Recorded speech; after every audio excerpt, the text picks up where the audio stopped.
Valheim's large variety of enemies, bosses, and biomes made it what it is now.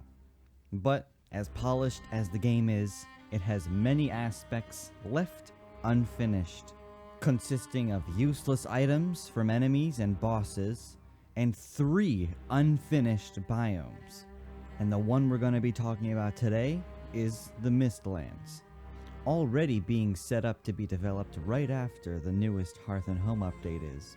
Today we'll be setting out to craft what I envision what could become of this amazing biome. But where exactly in the game's progression could this biome fit? I think it would fit perfectly after the mountains, but before the plains in terms of progression.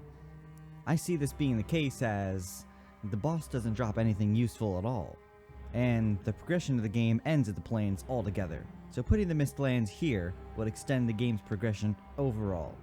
But with that out of the way, let's go over to what new horrors await us in the Dark Mist.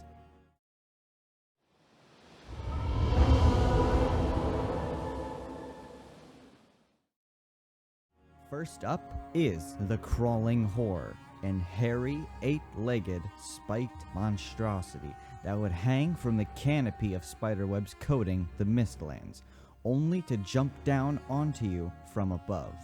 Its primary attack would be to violently shoot a string of webs from its abdomen to snare the player, only for it to lunge at you and finish the job.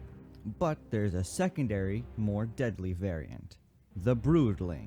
Broodlings are like to crawling horrors as the Jogger elites are to the Joggers, if that makes any sense, being a slightly larger foe that shoots acid instead of webs. And alongside those 2 new enemies, I think skeletons would also fit pretty perfectly in the decrepit and decayed nature of the Mistlands, with all the skulls and what have you.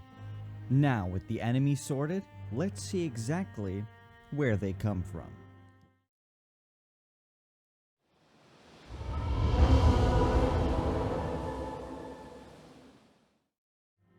Like the burial chambers and crypts of the Black Forest and Swamp, I think the Mistlands could use a similar kind of dungeon.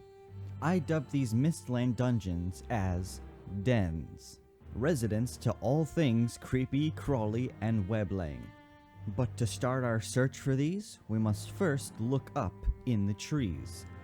These dens would be located high up, stuck to the sides of trees.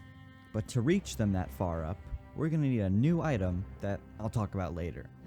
And unlike crypts or burial chambers, these dens would be large and open with branching paths that twist and turn seemingly at random. Perfect for a spider ambush. These dens would also be home to what I call nests, which spawn spiders in a similar vein to evil bone piles and body piles. But why the hell would I even want to come into a horrible place like this? Well, that'll all be explained in this next segment.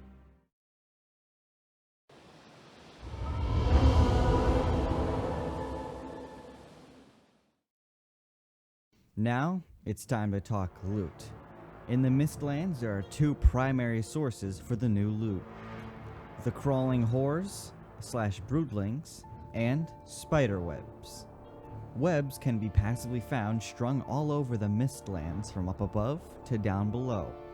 Walking into one greatly reduces speed and increases your stamina usage while inside. Destroying one would award silk strands, but may also alert nearby spiders. Dispatching any spider can grant silk strand or spider fangs, and by killing a broodling, you can get a bonus reward of acid glands. But what can we even craft with these gross new materials? Well, before I can talk about that, we need to talk about the biggest bad of this biome.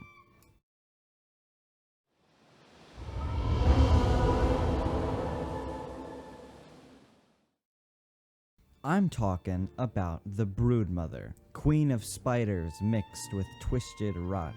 And she never leaves leftovers. To summon her, you need to find the webbed work, much like other bosses' summoning altars. And you need to use 4 webbed carcasses, found in the previously mentioned dens, or via rare drop from broodlings. With her summoned, let's go to her attacks. Her first attack would involve her spawning waves of crawling horrors and broodlings from her sack. While you're busy fighting those enemies, she would hurl a secondary web attack that on hit would trap you in webs, and leave behind a large area that slows movements. And for her third and final attack, she lunges far into the air and slams down on top of you for big damage. But what can we even expect to get after defeating such a horrid threat? You can expect to get the common Silk Strand and Spider Fangs, and the all-exclusive Royal Weave, used exclusively in crafting. You'll also get the Broodmother Forsaken ability, which on activation makes you immune to webs or any slowing effect, while giving you a stamina recovery boost. And speaking of crafting, that brings us nicely to our last topic.